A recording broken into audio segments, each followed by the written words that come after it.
Recording just started, and I'm going to share my screen now.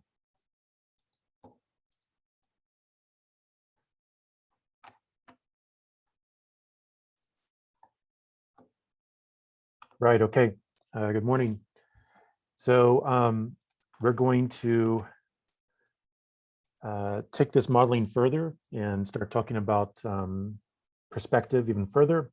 Your assignment over the weekend, we'll talk about this at the end, is to identify and then capture 3 sort of different perspective options in your model. What we're going to do is we're going to do some Rhino, and then we'll go into Photoshop, and we'll do some basics in Photoshop. So in Photoshop, we'll go from something like this to something like this, right? So we'll start to add some scale figures, start lighting effects, some shadows, a little more depth, and then we'll add a sort of color map or a sort of color overlay gradient to this to make it pop a little bit, right? So this will be sort of first draft over the weekend. As you start to, you go from here to here. First, I guess we'll start back in Rhino. So let me just bring up Windows. All right, we'll just pick up where we left off before. So as soon as this starts, it shouldn't take too long. But basically, before we talked about how to model some more lattice and truss work.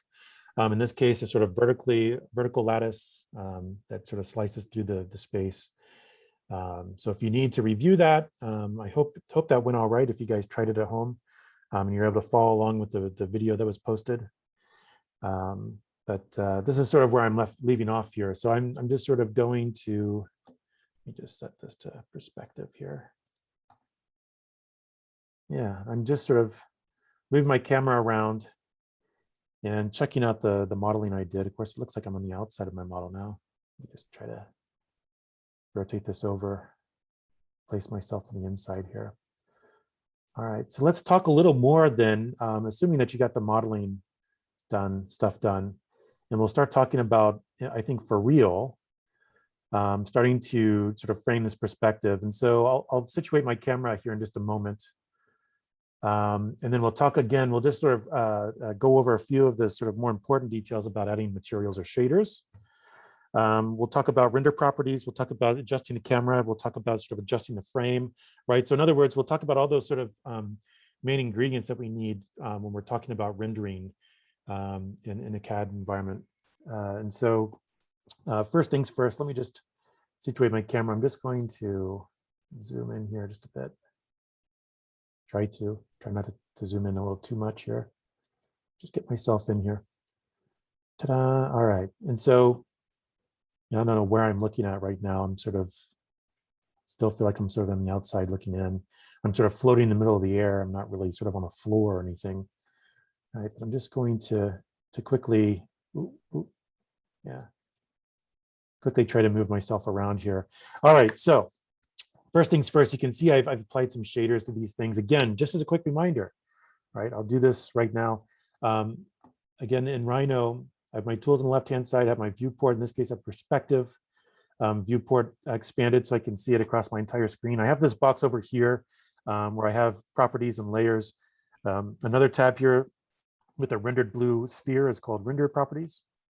And then this paint tube tab, that's the sort of material palette, right, that I'm working with, right? These sort of shaders or materials that I've been talking about, right? So again, just as a recap, I can hit this plus sign to create a new material, right? And import material from a material library. And here I can start to look at what the defaults that Rhino has. I can always find others online and drag them and place them in here, right? I can look at the path and then I have those available to me as well. I think for the most part, I was looking at architectural and walls and floors. In this case, I was looking at ceramics or tile and getting something that was sort of reflective, but sort of monochromatic, sort of, that grayscale, very neutral in color. So, in this case, it's white or gray or black, and just getting those. Once I have those, right, you see them here. And you see a preview of them mapped onto a sphere, right? And so what I can do is I can begin to select my geometry in Rhino. In this case, I'm going to try to select this. And maybe I'll apply a different shader just to show you what that looks like. I'll go, in this case, to this shader here. Let's see what happens. Right click and say assign to objects, right? So what I'll do is I'll assign this shader to all the objects that are selected at that moment. You can see that there they are, right? Yay.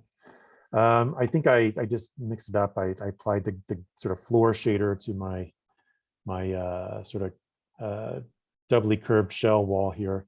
I'm just going to undo that so that everything sort of looks like it matches up. All right.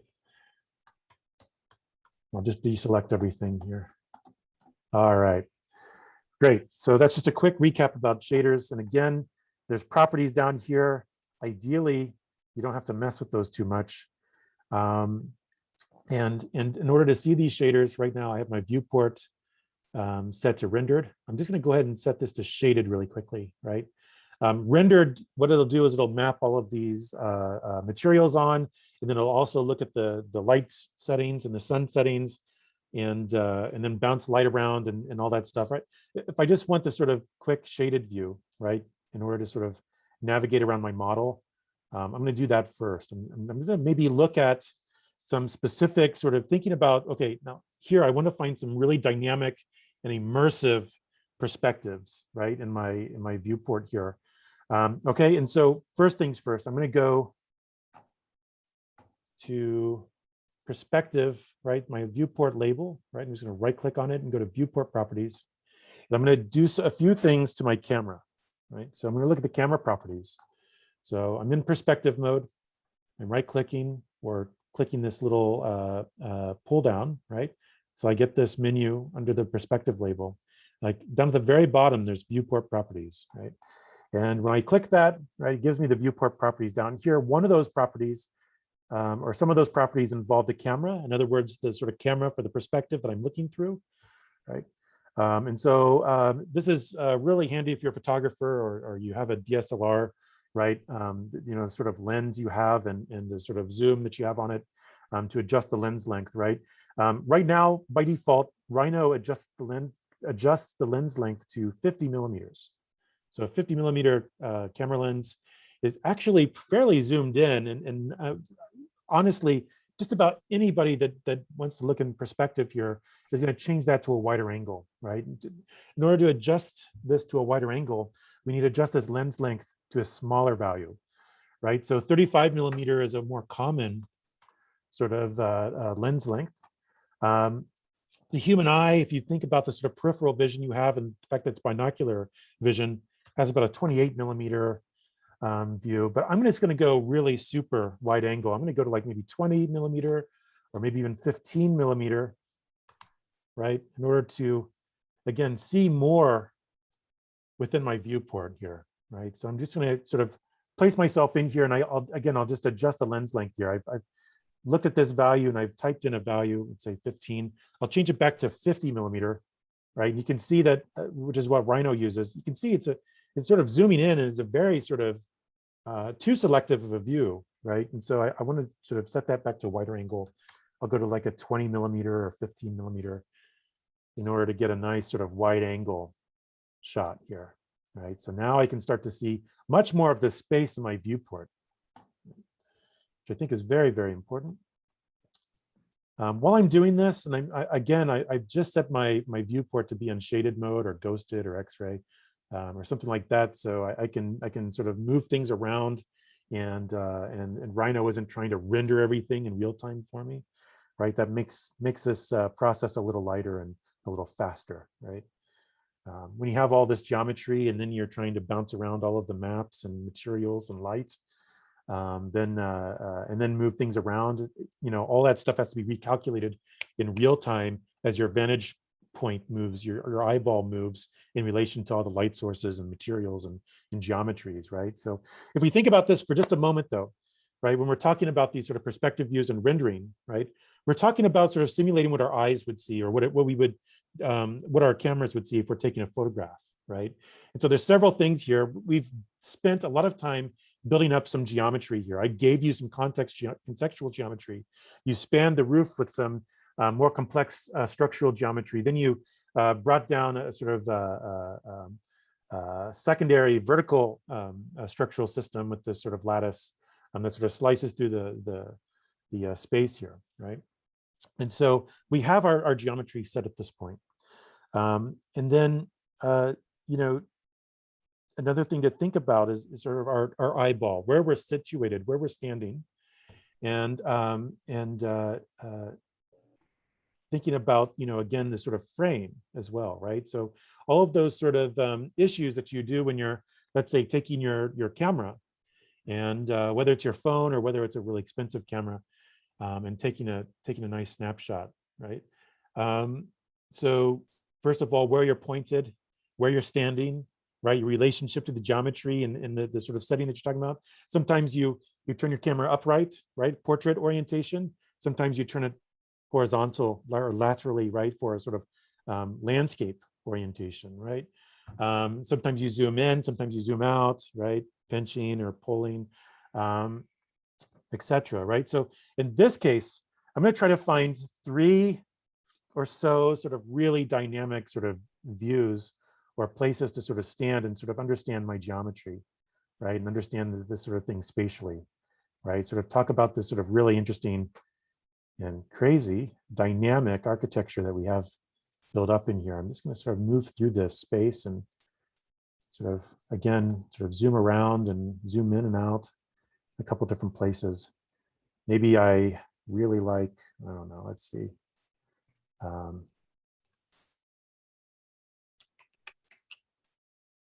Just sort of zoom in, sort of immerse myself here. Maybe I like this vantage point right here. I don't know why.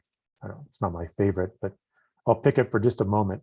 Now, what I'm doing, right, is when I use my right mouse button, I can rotate the view, right? So I can sort of tilt things upwards, so I can start to look at maybe the ceiling more than the floor, right? But I can also hold down the shift button on my keyboard and use the right mouse button and sort of pan. And so I can both move my position, right? So I can sort of move myself down by dragging upwards with the shift button held, right? You can sort of see that my camera sort of moves up or down, right, accordingly. And then when I use my right mouse button, I can also sort of direct where I'm pointing at, right, a little more. So I can sort of tilt this thing up, right, to sort of look up and out, right? Now, let's say that this is the perfect vantage point, right? I don't know. I mean, I'll show you some examples that I saved earlier that I think are better than this, and we'll talk about why. But let's say this is the perfect view, right? And I want to, you know, get a perspective of this and render it out, and I'll be, you know, adding some Photoshop post-production afterwards. Okay, we want to save this view, right? And so there's ways to do that, right? So if I go to the viewport label here, where it says perspective, again, when I click on this, I get a bunch of options. One is to sort of talk about what I can, you know, how this this viewport is shaded or rendered in real time, right? Earlier, I went down to Viewport Properties, right? And I could change the camera properties here, right? If I go to Set View, I can change the view, right, to top or bottom or left or right or front or perspective or isometric, right? And down at the bottom, there's an option called Named Views. When I click on that, it'll bring up a box. There it is. There's a box. Some of you might have this box over here docked on the right-hand side. Maybe it just is floating in the middle, right? Either way, look for this box. And right here, there's a save or disk icon to save. I can save the current viewport, right, as a named view. And so this, maybe I'll call this perspective. Maybe I'll try to spell perspective correctly here. Perspective test or something like that. And hit OK, right? And what you'll see is that it'll show up right here then. All right, so if I accidentally move something around and screw something up, right, and I want to go back to this perspective, I can just double click here, my named views, right, and it goes right back to it with all the settings that I had, right? Again, remember I got to that box by going right here, set view, right, and whichever viewport I want to go to this perspective in, set view, and there's the named view, so I can bring up that box if I'm going to save another perspective. All the perspectives that I've saved so far are also listed down here at the bottom, which is kind of handy, right? So I'm going to go to this one. Let's say earlier this morning, I was looking around and I thought, man, this one's really kind of nice and, looks kind of sharp, whatever, right? So, it's kind of, I'm down here on the floor. I have this stuff going on. I have some flyovers overhead. I can see the sort of wall sort of curving back over and around. You can sort of see both roof and sort of curtain wall system here, et cetera, right? So I thought that was kind of a nice one. And then, I took another one, right? Set view, interior perspective 02, right? And so I'm going around and just sort of finding 3 really nice perspectives that I'm saving, right? Again, if you think about the steps, adjusting those camera properties to a wider angle, like let's say 15 to 20 millimeter lens length, right? Then situating myself, then once I have that perfect vantage point, that perfect perspective, I'm going to go ahead and save it as one of my views, right? Okay, great. Let's see, dynamic views, viewport properties, saving the views, lens length, wide angle. I'm just going through my checklist, making sure I cover everything for you guys. Right, so another thing we can do, right, is we can look at the viewport shape and size, right? So one of the things I'm going to do is I'm going to look at this, and right now, right, I have my viewport, let's say the one I just set my perspective to, right, to fill up my screen. And, I have a decent size, Thunderbolt display, this sort of monitor here. It's a really good size. Right now, my viewport is 3,828 pixels by 1,946 pixels. So I can sort of get a sense of how big of an image I would get from this, how big of a rendering I get from this if I rendered just everything in my viewport, right? Some perspectives don't necessarily want to be limited to, let's say, a horizontal orientation. Again, if I'm thinking about, taking a more vertically oriented picture, let's say in a vertical space, right? And this kind of is, right? It kind of looks like a slot canyon I'm in, with a wall here and a wall here, some bridges overhead. It's a relatively narrow and tall space that I'm in, right? Let me just double click and I can look at this viewport. I can adjust it. I can make it more vertical and even tighten up the sides here. And again, I can sort of arrange or situate myself and give myself a more vertical sort of orientation here, right? So, again, it's really important as architects and designers, right, to begin to really think about all those things that you've learned about, whether it's making a perspective or any kind of drawing, just like as you would do it with analog tools, with pencil and paper, right? To think about that frame, right? Just as if you were photographing, right? I think that's a conscious decision to make, right? And so if I wanted a more vertically oriented rendering, this is how I would do it, right? I would change sort of the frame size to something more vertical and then situate myself inside, all right? I can zoom in or out, can change that lens length in order to sort of get everything in that frame, right? Just as if I was holding up a camera, right, in a real space. So maybe I situate myself a little further down here as if I'm sort of at eye level here. So let's say I'm right around 6'1". So in my case, I'd be, let's say, right around here if I was guessing what the scale of this thing would be, right? So I start to see some of these pedestrian bridges sort of flying overhead. Start to see this opening with glazing back beyond. I can't even see the glazing, so I'll get some sort of light source coming through here, but it's sort of hidden from me. And this thing wraps around the corner for a little added sense of mystery, right?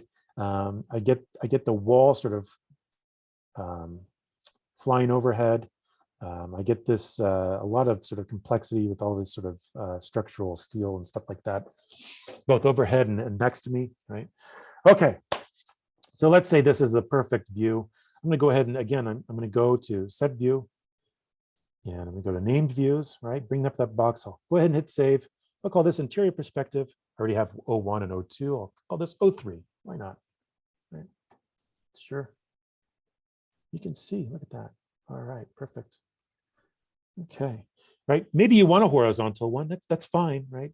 But I don't want you to just sort of like let the computer or the software, the fluke of just having a horizontal screen, right? be the you know, just you should drive the software, not let the software drive you, right? And so just as if you were freely sort of tilting and twisting your camera around, right? Or your sketchbook around, you know, right? Whether it's upright or turned sideways, in order to sort of think about the sort of overall composition that you're framing here. It's the same thing, right? Thinking about that frame. Okay. All right. Viewport size and shape. When we export this out, we'll talk a little more about scale and resolution and size. All right. But for now, let's jump back to, again, I'm just going to go to rendered mode, and we'll look at what the real-time rendering mode gives us, and we'll go to the render properties, right? So I'm going to go back to this properties box. Here's properties, layers. Here's that rendered sphere. I'm going to go to the render settings, right? And I'm just going to make sure that there's a few things here that I'm just going to make sure are set, and I'm not going to play around with a lot of these settings. I'm just going to show you a couple. Right now, first, I want to make sure that the current render is set to Rhino render and not to legacy Rhino render. So just to the regular Rhino render. Hopefully that's set to as default for you already. For the resolution and quality, I have it just set to be whatever the viewport size is, right? For right now. Quality, I have draft quality. I'm not going to worry about this. Down at the bottom here, there is a render button. I'm not actually going to click that, right? In this case, there's a way to get this output without having to let it render over and over and over again. This can take a lot of time. And honestly, Rhino render is not the most efficient render engine, right? So this real-time render engine is in your viewport is what we'll be using, and we'll use the capture command here, capture to file. Okay, and so what I'm going to do is I'm going to look at a couple things. I'm going to make sure that my transparent background is clicked. Right. So what that's going to do is when I get my rendering out, I'm going to have a transparent background. I'm going to leave my ground plane on. Sure, why not? If it's conflicting with your floor or something, you can always turn that off. Right, you can toggle that off. Right now it says use a custom environment for reflections. I'm just going to leave that as is. It's by default set to studio. Okay. For my backdrop, I have apparently just a solid color of white, but when it renders, it's going to use a transparent background. All right, now the next step, I'm scrolling down these settings. I'm just confirming settings. I'm not really changing anything. Okay, I did want to point some things out. So I don't know, by default, hopefully these are the settings, but I already have the sun turned off, but I have the skylight checked on, right? So sun off, skylight on. So what that does, if you think about this for a moment, let's say in a day like today, where it's relatively clear outside, right? If I turn the sun on, right, then we get, as soon as that sun is high in the sky, right, we get direct sunlight, and that comes in sort of the form of parallel rays. Those rays move across the sky, right? The angle of them change as the sun appears to move across our sky, right? So, we're actually really close to the autumn equinox. We're at September 15th. The equinox is around the 20th, 21st of September, right? Where the sun rises due east, and then as it goes upwards, it actually slides to the south, right? And forms an arc across the sky. It's solar noon. It's at a particular angle. It's not overhead, right? In the summertime, it's close to overhead. In the wintertime, it starts to get lower in the sky as it moves across the sky, and then it sets due west. Right? So we're really actually pretty close to that watermark, right? The spring and autumn equinoxes. But what happens is that we get a bunch of direct light, right? Now, if you think about all that light moving through the sky, right? If we wanted to set the sun, I would click that on, right? And then I would look at the sun settings. So right next to it, the sun settings. When I click on that, right, this box pops up. It says sun is on. It asks me where north is located in the model file. And then it gives me both the sun position as I'm looking overhead, the sort of cardinal direction, the azimuth, and then also how high in the sky it is, or the altitude, right? And I can set that manually if I want to by adjusting these angles, or what Rhino and a lot of other CAD modeling softwares will give you is you can set your location, and then by latitude and also the time of day and the time of year, it can set these things for you, right? So if I type in, let's say, Las Vegas as a location, right? There it is, right? It's going to give me the latitude and longitude. Let me click here. All right, there it is. And then from there, I can actually set both the month, the date, and the day, and the time of day, right? So at this point, I could, basically tell it it's year 2021. I give it this time of day. It's 10 something in the morning in September 15th, right? Daylight savings, yes, daylight savings, sure, why not, right? And then it'll actually, in this case, the sun, I don't think is actually shining through directly in a place it's sort of occluded by the solid parts of the model. But if it were, then we'd start to see sharp, crisp shadows being cast through this lattice, right, and onto the floor and onto the walls and things like that. Okay. Now I'm going to go ahead and turn sun off. Okay. For the purposes of this, since we're on the inside, I'm just going to use the skylight and the skylight only. Make sure that sun is turned off. Make sure the skylight is on. So the difference between the sunlight and the skylight, typically you would have both on if you wanted to more accurately simulate, let's say, outside conditions, right? So the skylight simulates two things. One, it simulates all of the sort of light that gets scattered as it moves through our atmosphere and bounces around off particles and doesn't actually cast direct shadows, right, as sort of straight parallel rays, but these sort of diffuse light, right? It also simulates, right, the light that we would get in an overcast day, right? So if it was particularly cloudy, we might not get sharp shadows, right, crisp shadows, because the sun is sort of being blocked by the light, but we still got quite a bit of daylight that sort of gets scattered around through the clouds in the atmosphere. It also simulates all of the sort of diffuse light that bounces off of objects in our environment and then bounces around back into the atmosphere, back to our eyes, okay? So it's the diffuse light that the skylight simulates here. And so we're just going to use that to get some soft shadows and to get some tone, all right? I'm not going to worry about, so I'm going to leave the sun off with the skylight on, all right? Everything else here, I'm not going to worry about, right? But I just want to double check those things, right? I want to make sure that the current render is set to Rhino render. I want to make sure that it's set to viewport size. If I can change the ground plane and the transparent background, if I need to, I will. And then I'm going to make sure that the sun is turned off, the skylight's turned on, that it looks, relatively soft. We're going to get some soft shadows here, right? Some soft shading, some soft tone. All right. Once that's said, I think I'm good to go when it comes to the render properties. All right.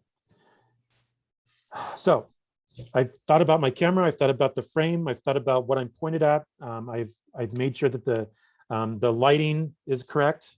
I've made sure that the materials after the lighting hits them and then bounces back to my camera, my eye, looks correct, right? With shaders and materials. I'm ready to export this thing out, right? So I have all of these ingredients, right? The geometry, the light that bounces off the geometry, right? The material properties that informs which parts of the light spectrum bounce to my eyes and which part of the light gets absorbed, right? And so all of these things, once they're negotiated into a nice sort of composition that sort of really shows off the sort of spatial variety I have here, right? I'm going to go to View, pull down, and I'm going to go to Capture, right, to File. All right. All right, and it's going to bring up the view capture settings. A couple of things. It's going to say, all right, right now you've set it to capture the interior perspective viewport. I could always set it to a different viewport if I wanted to, but right now that's the active viewport, and that's exactly what I wanted to capture, right? And it asks you, do you want it to show the grid? No, right? All of these things are unchecked except for transparent background. So this sky, this sort of background, I want it to be transparent. So I'm going to go ahead and leave that checked, but all these others are unchecked. Resolution, I'm going to say for the viewport, it's going to tell me what the viewport size here is in pixels, 1,589 by 1,871. All right, that's the number of pixels. Now, it's also going to tell me, and by default, yours is probably set to scale of 1, right? if I want something a higher resolution, particularly if these numbers are pretty low, like it's 800 by 600, that's super low, right? I can increase the scale and therefore the resolution and therefore the overall size this rendering can be, this capture can be without it pixelating. So I might bump up the scale to 2 or 3. Now be careful with this, right? And you'll see why in just a minute. I'm going to go ahead and bump the scale to 3, right? And so what you'll see is that the resolution changes 3 times in width and 3 times in height. So the amount of information increases 9-fold, right? So if you start to adjust the resolution of the scale, let's say by 2, right, you increase the amount of information by 4 times. If you increase it by a scale of 3, you start to increase the amount of information by 9 times. So you always get the square of this. So the amount of information in, that you do sort of increases exponentially, right? So you have to be very careful there. I might go up to 4 here. So 6,356 pixels by 7,484 pixels. That's a really big rendering. And you'll see what happens here. When I hit OK, it's going to have to calculate 16 times the amount of information. And so I'm going to hit OK. And I'm going to, and now to save it with a transparent background, right? By default, it tries to save it as a JPEG. I'm going to switch the file type to PNG. Okay, I'm going to go to desktop, and I've already made a folder here called 367 perspectives. All right, I'm going to go ahead and hit save. And it's going to take a while, right? So you'll see here in a moment, Rhino is actually going to take maybe a minute or 2 to actually re-render this out 16 times larger, right? And so this is actually going to take a little while. So in the spirit of, sort of cooking show where we mix all the ingredients together and then we put it in the oven, but we already had one that we put in the oven 40 minutes ago that we can take out and look at it, right? I already have some pre-baked here, right? So here's one of the examples, right, that I rendered out earlier, right, that I used. And this is just straight out of Rhino and opening it up into Photoshop, right? Just going to go back and check and see. This should still be going, right? You'll see, and this is fine, right? Believe me, while it's doing this, this is where you sip on your coffee, take a restroom break, go eat dinner, or whatever, and just let the laptop do your work for you, right? It's getting this perspective done. And so there's a couple of things here. I'm just going to quickly take this PSD file that I made about 5 minutes before class, and we'll just build it up step by step. I'll just show you, quickly recount the steps that we're going to go through in real time here together. All right. So first things first, I'm just going to selectively turn off some layers here. And you'll see first and foremost, right, that if I turn off this layer, right, I have a transparent background. Right? And so I've added a white background just to sort of give it a sort of bright white background. So I could actually add any kind of sky back here that I want, right, as a separate layer. Then I'll turn this back on. Then I start to build up some entourage, right? So I'm actually adding some scale figures. We'll do this in real time, right? I start to clip things out. I start to resize some things. I start to try to match the perspective, etc. I'm at a certain point, once I get everything where I want it, I combine all those layers. I made a copy of them before I combine them, right here. And then all at once, I start to play around with the desaturation, removing the color with contrast and with lighting, or try to make them match the rest of this. I also did the same here. So if you compare the sort of base rendering with the original rendering that we got out, right, I adjusted some contrast and some lighting settings, right? Brightness, contrast, and we'll talk again about that here in a minute. All right, and then last but not least, I did a little bit of with some brush work, adding some soft shadows where the people actually touch the ground, and then back here in the background, I started to darken some things using a custom paintbrush and some dodge and burn, right, to brighten some things up selectively and darken some things up selectively. Added a solar flare, give it some of that visual bling, and then I added a color overlay, right, and sort of to I think really sort of make this thing pop a little bit. And I can always decrease the intensity and brightness of it, right? By changing its opacity. I could make it super saturated, right? Or not, right? And make it a little more, just, give it just a sort of warmth. I could turn it down way low, and it almost looks just more like a grayscale image, but with a little bit of just warm grays rather than cool grays, right? Or I can amp it up and really accentuate the color. So colorful makes your teeth hurt, maybe. All right, so here's where I start, and let's talk about this, right? So if I turn this layer off, right, automatically, I'm just getting some feedback. Can you go ahead and make sure you're muted? Your mic? Perfect. I'm not hearing it, so thank you very much, whoever that was. I'm just going to go ahead and go to the layers box down here, right? Hopefully this is review for a lot of you. You guys did a lot of stuff, hopefully in Photoshop, and so hopefully we're building on some skills that you developed both in 267 as well as 282, maybe some 380 already. Hopefully you guys are using Photoshop and stuff. So I'm just going to go ahead and add a layer, right? Okay.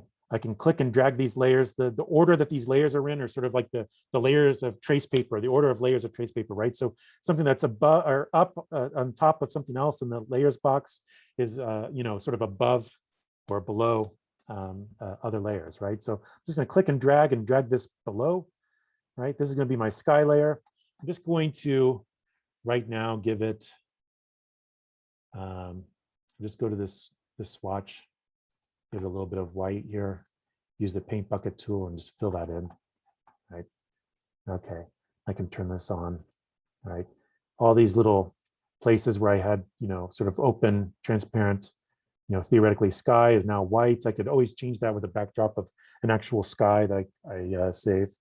It's so, I don't know, it's so up there, and I think I'm just gonna go with white, it's kind of silly, but why not? Now, a couple of other things. This seems really washed out, so I'm going to give it a little more contrast, right?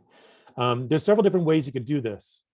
And so if I go to image, pull down, first of all, I'm going to make sure that this layer is selected, right? I want to actually adjust this layer, the actual rendering, and go to adjustments, right? There's brightness and contrast. We could do it there.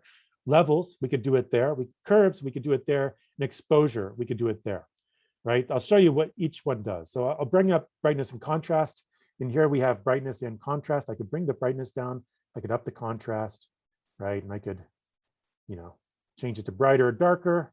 And I could change it to sort of muddier when it comes contrast, or much more of a stark contrast, right? We'll go ahead and cancel. That's one way. It's sort of the beat you over the head way. You just get two settings, and there they are, and you can start to make things, the bright spots brighter, the dark spots darker. Under levels, again, image pull down, adjustments, levels. There's another way of doing this where we can start to make the blacker parts blacker or brighter, and then the whiter parts whiter or darker, right? And then we can also start to make both the highlights darker, brighter, the darker spots brighter or darker, and then the midtones brighter or darker. So this gives you a little more nuanced control, okay, with levels. With curves, right, it gives you a different interface. And here we can actually begin to sample different portions, brighter portions, darker portions, and then we can move this curve, right? So I can say, maybe I want this one down here. I want to make that darker, but I want to make this one brighter, right? It's really easy to screw up with this unless you get some practice with this, right? But I just thought I'd show you. And then last but not least, image adjustments. This is my favorite, actually, exposure. So exposure, right? If you think about the amount of light you're letting in, right? Again, this is kind of deals with brightness. I can tone down the exposure, right? Or make it brighter, make it darker. So this offset in the gamma correction lets you start to adjust contrast in two different ways, right? So if I bring this down, bring this up, right? Maybe I don't even need to mess with the exposure. Yeah, look at that, how nice and crisp and clear that is. And so the dark spots are darker, the white spots are brighter, right? We have more contrast. We can start to see, oh, look at that nice bright spot there. We'll keep that in mind. Some of these places that are catching light, when it comes to, let's say, adding a solar flare and thinking about using our paint tool here. Let's think about that for a moment, right? Another thing to think about is depth, right? And so we could do it sort of depth of field, and we could do that back in Rhino, or we could do it here. But one thing I'm going to do is I'm going to try to make some of this stuff back here a little darker, right? So I'm going to go to my paintbrush tools. Again, hopefully I really hope this is review for some of the stuff you guys did in 267, and hopefully you guys got exposed to this and used it in Studio. Otherwise it's really easy to forget it all. But I'm just going to go and I'm going to go to my paintbrush here, find a nice brush, soft brush, right? Look, see how this is a gradient, right? So it starts sort of deep in the center and then it feathers out, gradients to nothing at the edge. I can change the size, right? I can look at what the size means. So I amp up the size each time, right? And the circle here, my cursor gets larger. Yeah, so I'm just gonna look at that size. Maybe this is a good size for this. All right, this brush. I'm just gonna go to now this tool, right? So it might look like a lollipop, or it might look like this hand, right? Dodge and burn. So if I use the dodge tool, right, then again, I can use this sort of paintbrush, right? And I can use this just to brighten things up, right? Just by clicking and dragging I don't want to really brighten things up right there, right? But that's what the dodge does. And the burn tool does the opposite. It'll darken some things up back here. So for instance, I can go back here and sort of really quickly sort of paint some things darker in some places, right? Maybe I didn't want to do that. Maybe I zoom in here since I have such a high resolution photo. And I'm just going to go through and just quickly try to paint some of this stuff a little darker. And again, I'll let this sort of feather out.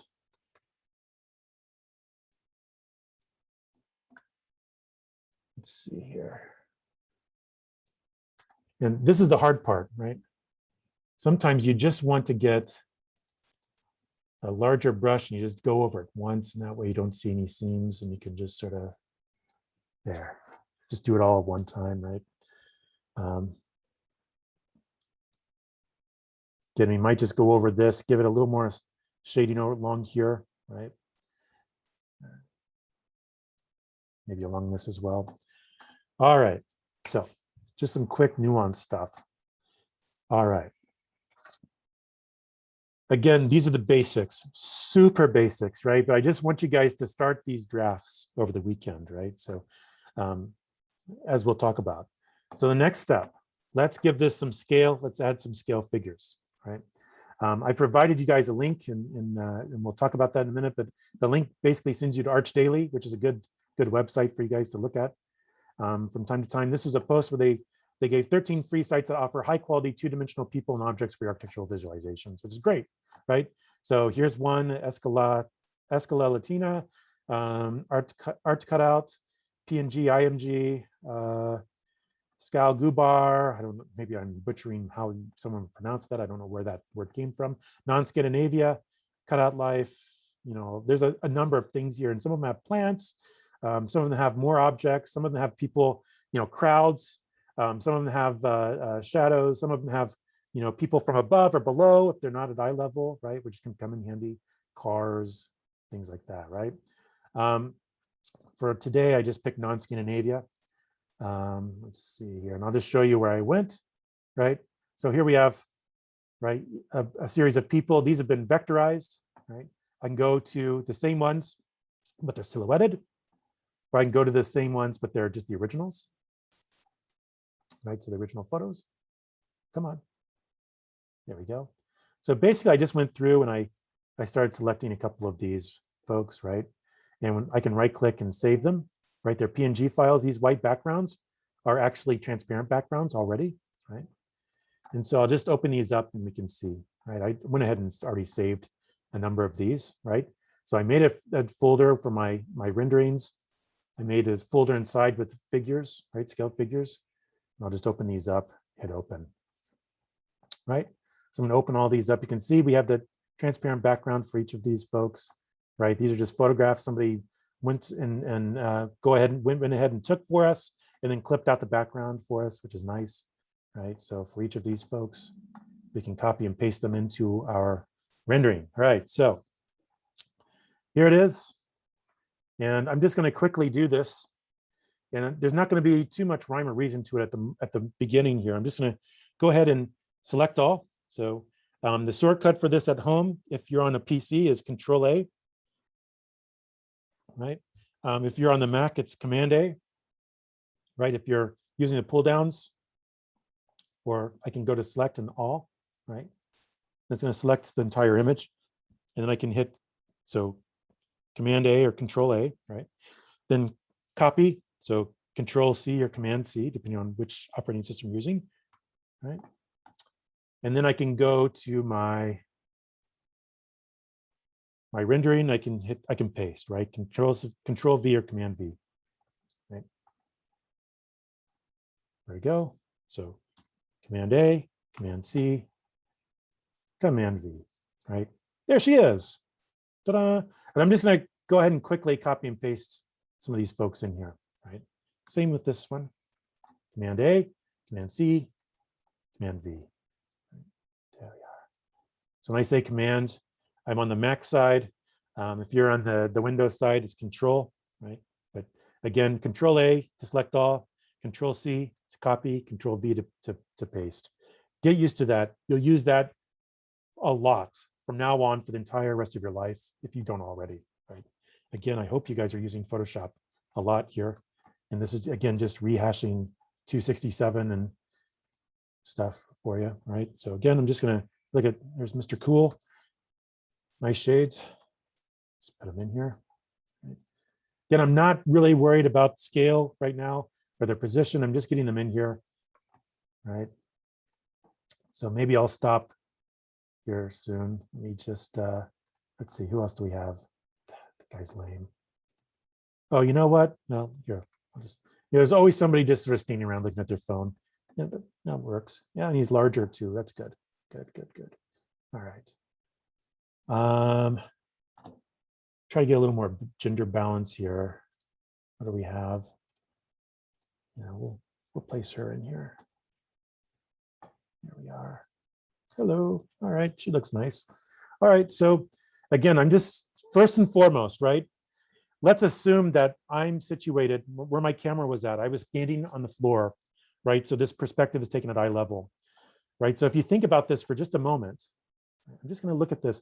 This is where this grid comes in handy, right? I'm just going to draw a couple of things. Let's talk about perspective, right? You think about each of these lines, we kind of have a, more or less, for all practical purposes, a one-point perspective here. We're looking down a corridor, and we can find this sort of main vanishing point by looking at where all of these lines sort of converge, right? So again, I hope you guys have talked about perspective between 180, 280, 282, or whatever. I'm not sure why this doesn't converge. Oh, I know why. It's because it's on a curve, right? But we can basically assume, right, that we have a point somewhere right around here. Let me just draw that. Yeah, all right. And so one of the things I'm going to do in Photoshop, right, is I'm just going to try to understand that. And I'm going to click and drag a guide from my ruler in Photoshop. This is just a visual guide where that point lies, right? Where that line is. That's going to be my eye level, right? Now, everybody who's on the same surface that I'm at and is the same height as me would also be, this would be their eye level, right? So first and foremost, one of the first things I'm going to do here, let me just take off all this red stuff, get that out of the way, right? So this is a guide that I pulled down, dragged and pulled down from my rulers in Photoshop, right?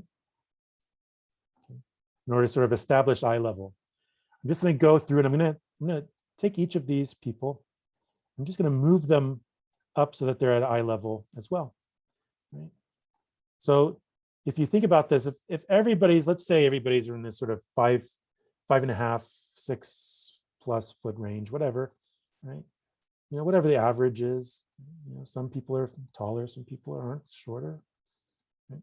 Just going to move them all up. Now, what's interesting, right, is that then their depth, where they're at in relationship to me, right, in the XY, is where their feet land, right on the floor.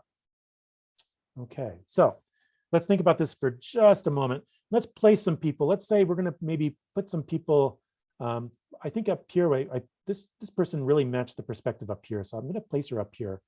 And so I'm just going to zoom in a little bit more, right? Let's take a look at this. I'm going to move some of these folks over. Let's say this guy's kind of tall, right? But he's also sort of bent over a little bit, like his head's tilted down. She might be just a little shorter than, she might be more like, let's say 5'4", I don't know, whatever. All right, just sort of, again, I'm not really placing them in space yet. I'm just sort of moving them up or down so that sort of scale wise, right? We have, just take this one, I'll move it up. Yeah, something like that, right? All right.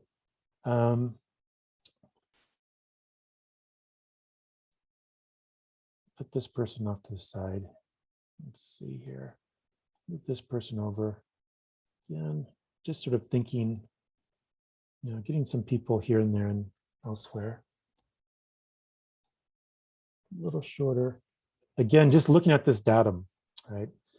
Okay, now let's say I want to place somebody up here on this bridge, right? Let's say I wanted to place these folks up here on that bridge. How would I determine their size? First of all, let me just turn some of these other things off so we can see a little better. Let's just talk about this. First of all, I would establish their eye level here on the floor, on the ground floor, where it's easy to do. And I would, again, go to transform, right, to change their size, scale, say transform, right, edit, pull down, transform, scale. Or I can just go with Command or Control T, depending on which operating system you're using. Again, Command, Control, PC is Control, Mac is Command, right? And what I would do is I would look at, okay, well, they would be somewhere in this neighborhood, right? So right around here. So I want to make sure that it looks like their feet are right around there, right? And that their eyes are still at the right level here, and get them to the right scale here, right on the ground, where I can judge that, and hit enter. Okay, then I can move them up. Now you realize that I wouldn't see their feet, right? But that they would be sort of occluded at some point, by this. So we'll go ahead and trim that out in a moment. And we'll go ahead and position those. We could even say, if we think about this as a line, right? Now we have a right triangle. This is the hypotenuse. They'd be just a little further away. So we can even scale them down a little bit more if we thought that they needed it, right? Now I'm just going to zoom in. I'm just going to go ahead and trim them out a bit. I'm going to use my selection polygonal lasso tool. I'm just going to trim this out. I can zoom in as much as I need in order to make this really line up well. Just going to draw a selection shape around these. Okay, I have these folks selected. Just going to delete away their feet and legs. So that looks like they're way up there, right? And it matches the perspective, and our eyeballs might be fooled a little bit here. There's somebody else, I think. Yep, her, right? So if we thought about this being way up here, right? That's way back here. I'm going to go ahead and move her in accordingly. And I'm just going to go ahead and use the transform. I'm going to make her, okay, so she's going to be way back here. Make sure her eyes match up. Way back there. Way back. Yeah, there we go. Hit enter. Right? And so this is the game you play when you're trying to match a perspective, right? There she is. She's way up there. We can just see, a little bit of her torso, arm, and head. Sort of, she looks out and over this great view. Man, I wish I'd really love it if architecture building looked more like this and less like, the way it does. Although, can you imagine being the architect that had to design an architecture building? It's like the worst job, having to design a building for other architects. Yeah, anyway. All right, there we go. She's way up there. You play Bob Ross here. Little happy little people. Give that person a friend. Give some folks here. There we are. All right. Now let's situate these folks here in space. Oop. Pick the wrong thing here. There we go. Move her over. Move someone over here. Yeah. Make it look like people are trying to move themselves out of each other's way here so they can pass by each other. Yeah, not so bad. I've seen better, but okay, it is what it is. All right, so now that I'm done with this, I can move this guide back if I want. Just move it out of the way, get rid of it. A couple of things, right? First of all, they all look like their lighting are completely off, and they're colorful, and the rest of the scene isn't, right? I don't necessarily need to see an aqua handbag and checkered shirt and things like that. So one of the things I'm going to do is maybe take all of these layers, right? These are all the people layers I have. And I'm just going to right click on them. Once I have them all in the right position, I'm just going to right click on them. I have them all selected. Select this one. Then I hold down the shift key and select the one at the bottom, and it selects all the ones in between, right? And they say merge the layers that are selected, and they're going to just become one people layer that I can turn on or off. And now with that layer selected, I can also go to image. Let's adjust these. I'm going to go to adjustments, and I can go to hue saturation. All right, and I can turn down the saturation, which is how much color they have or don't have, right? So if I crank up the saturation, then it's ridiculous looking, right? I can also start to pull out the color, desaturate things quite a bit. I can go all the way and desaturate them completely to gray. And also lighten people up or darken them up, right? Try to match the perspective a little better. All right, let's go ahead and do that for now. Right. Again, I'm doing this quickly, but I think you get the idea. Now, these folks feel like they're sort of floating. There's a couple of different ways we could look at this to maybe add some shadow, soft shadow right here, right, like where they're standing. One way to do that, right, is with this. Let's say with this layer selected, I could always go around. Let's say just sort of make a copy of. Let's say of this guy first. Why not, right? Copy, right? Control C or Command C, and then paste, right? All right, let's see here. And now, oh, there we go. Just trying to get I'm going to move this into place. Now watch what I'm going to do. I'm going to edit, transform. I'm just going to say flip vertical. Now he's going to be mirrored, right?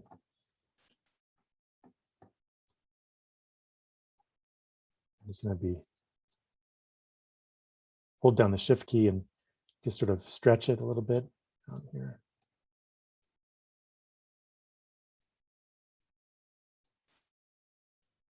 Just going to give it a little faint stuff here. So I'm going to, let's say, do that. Now I'm just going to, let's say, crank down the exposure, right? There we are. I'm going to turn down the opacity. Right now we're making a shadow, still just a little too crisp. So now I'm going to go to filter. I'm going to blur it.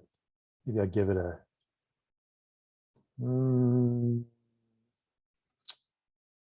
maybe just a quick slight Gaussian blur, right? And I can change how much blur is there. Yeah, now it doesn't look like he's just floating around, right? Okay, another way of doing this, if you're in a quick hurry and you think it looks okay, sometimes it does, sometimes it doesn't, right? So I can go down to this original rendering layer, right? So I just turned it off and now back on, right? This original rendering, which is underneath all these people. And I can go to, again, my burn tool, and I can change the type of brush and the size of the brush.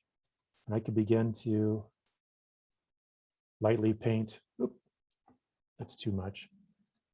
Hardness 0. Try to get something really soft.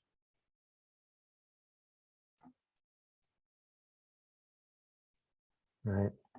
Even that seems a little dark. Not sure why it's coming across so dark. Let's see here. Zoom in a little more. All right. And let's see here. There's burn.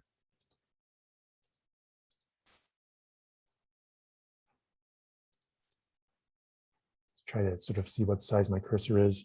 I'll just use this, maybe 300 pixels. Just going to very quickly and very lightly try to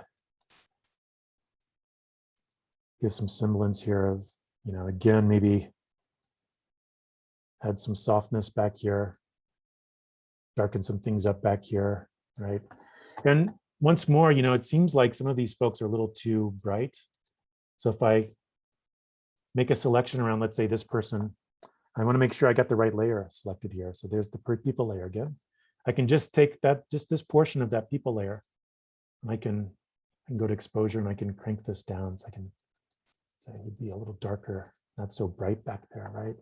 She seems a little just too washed out compared to some of the others, right? So go ahead and do this around her as well. Make her pop a little more here. Exposure. Oh, no. Up the offset. Whoa. There we go. Just give her a little more. Yeah, it's a little better. Right? Just sort of even out the sort of contrast and lighting. The further people get back, maybe the darker they get, right? And so on and on and on, right? So I'm just starting to build up very quick a collage, right? Not going to be perfect, right? At all, right? And I recommend sort of zooming in, doing finesse, fine details, then zooming out, looking to see overall how the composition's doing, right? Okay, a couple more things before we break, right? What else did I do? Yes, all right. So let's add a solar flare. Just gonna go back to my rendered layer, and I'm gonna go to filter, I believe, render, and look at lens flare, right? It's going to give me this preview, and it's going to give me select the type of lens, like the sort of 50 to 30, 300 millimeter zoom, 35 millimeter, 105 millimeter, right? Depending on the sort of color scheme I'm thinking about, I might pick one versus the other. Maybe I'll make this one a little different.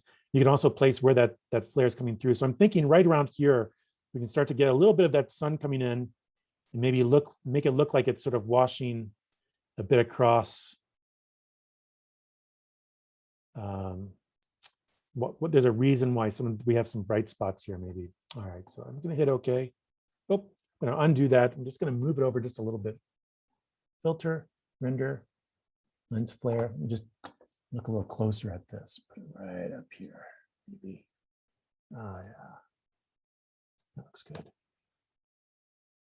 Yeah, all right. Okay, last but not least. Okay, I'm going to go back to my layers. I have this layer, right, which is a shadow. I have this layer, which is my people. I have this layer, which is a rendering. I have this layer, which is just a background, right? In this case, a white background. Just going to go up to this top layer, and I'm going to hit this plus and make one more layer.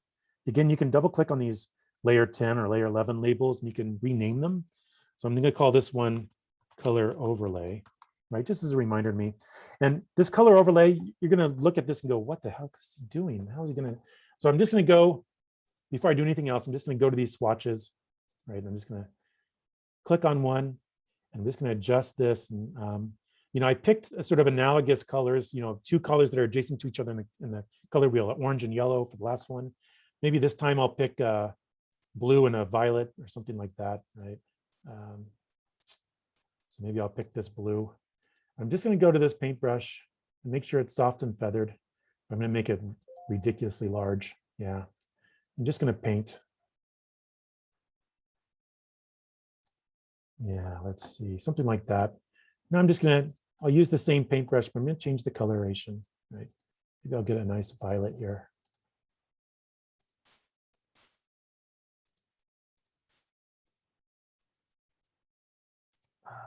There we go. Maybe I'll add just a little bit of splash up here in this corner. Yeah, all right. All right, now, you're wondering like, what in the hell? All right, so color overlay, right? I'm actually going to make sure this layer that I just painted this stuff on is selected, right? It's on its own layer. I can turn it off or on, right? And I'm just going to look at these settings here, right? I'm going to pick between one or two of these. There's could be a sort of, ooh, that looks kind of interesting. There's screen, right? Depending on what I get. Color dodge. Oh, that is hot, right? There's overlay. It gets it kind of dark. Soft light, which I think I kind of like quite a bit, right? But in other words, I'm making this an overlay layer, and I'm giving it the type of overlay I want, right? Hue, luminosity, color looks nice too. Ooh, right? All right, so here's where we start to give it that feel, right? And frankly, it's pretty badass looking, right? And so, all right, so I want you to try this stuff out. It's not going to be perfect the first time, right? But I just want to talk about this really quickly. We're going to go to Canvas, right? And I've already uploaded this. So 15 September, right? Right, based on the demonstrations and lectures this week, making sure you're modeling the rest of that space frame, just like I have it, right? However you need to do it, right? I want you to really get in there, try to get really 3 great, dynamic, immersive, eye-level perspectives of your model, right?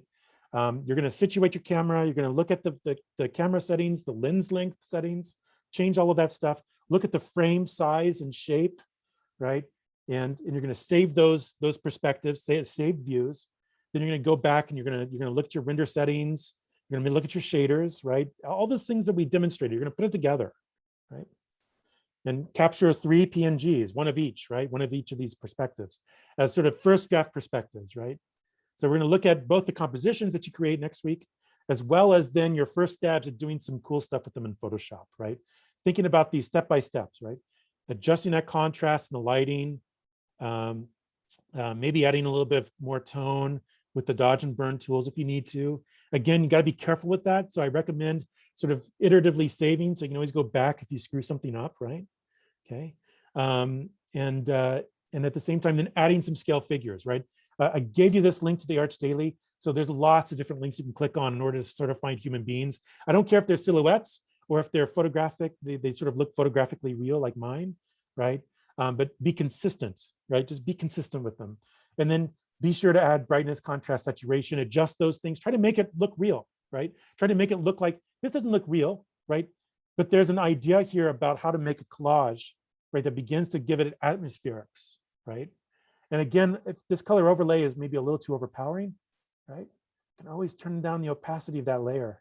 Oh, yeah. And it just looks like maybe just an Instagram filter that you placed over a photograph, right? Okay, not so bad. You know, look, you can really see that solar flare coming in, that blue, and there's a little bit of tan and orange to this, which is a complementary color to the blue. It's really kind of turned out well, I think, you know, in this case, right? Thinking about color theory, did you guys talk about color theory in 180 or 280, 282, hopefully, right? If not, let me know. I can always go over that with you. I have a pre-cooked sort of color theory lecture. We can talk about color theory all day if you wanted to. All right, but maybe we can address that next week if need be, but depending on what I see here, right? So again, right, this is really quick, right? And you see that shadow / reflection, or you just see some soft shadows, right, along the sort of edges here, right? Just give it a little bit of pop, all right?